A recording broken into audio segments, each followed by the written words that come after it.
20 years ago, Albany was in the middle of the biggest flood, the worst disaster in its history.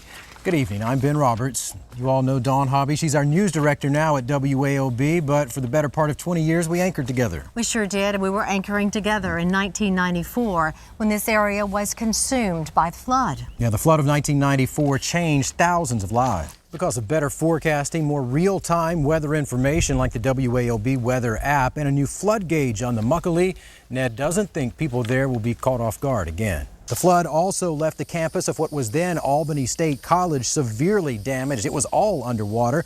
The school came back stronger than ever, though. WAOB News 10's Tara Hershaft is live on the ASU campus to show us. Before floodwaters even receded in some places, Albany was flooded by volunteers from all over the country who helped flood survivors recover.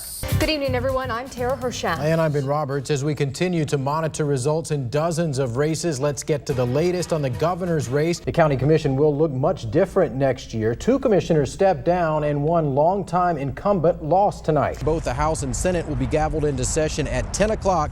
And guys, one other thing, you should be able to see the gold dome behind me. Normally the big dome right back there on the Capitol is brightly lit.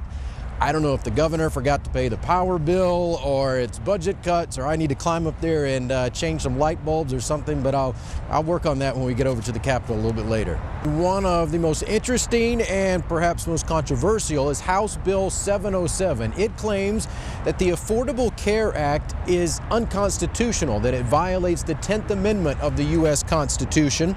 And it also states that Georgia will exercise its sovereign authority and refuse to enforce that law. And of course, Democrats will say that decision by the governor is purely political, that he doesn't want to be seen as doing anything to support Obamacare. But Republicans here at the state capitol today told me they have legitimate concerns about the long-term cost of expanding Medicaid to the state. Tonight we kick off our News on the Road series right here in beautiful downtown Tifton. And Tara, you spent some time here learning more about the city. Yeah, and later on in the show we'll take a look at how important agriculture is and the interstate to this community. A suspected bank robber remains in the Coffee County Jail tonight on a probation violation warrant as the FBI and Douglas Police consider new charges. And you know what, Ben? You can't come to Turner County, you can't come to Ashburn and talk about the fire ants without trying some chocolate-covered fire ants. We did this 10 years ago. I know, when we were it doesn't get old, though. Are you telling me it's an Ashburn tradition to eat chocolate-covered, melted chocolate-covered so maybe fire you can ants? taste the ants a little bit better. Okay. Why am I the only one doing this? I have to talk in just a few minutes.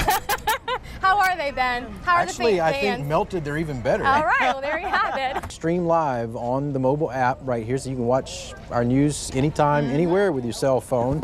And so if you don't have the app, you need to get it. All the cool kids are doing it. Yeah, absolutely. Yeah, it's one of several South Georgia towns that I claim. I don't know if they claim me, but I did graduate from high school in Moultrie.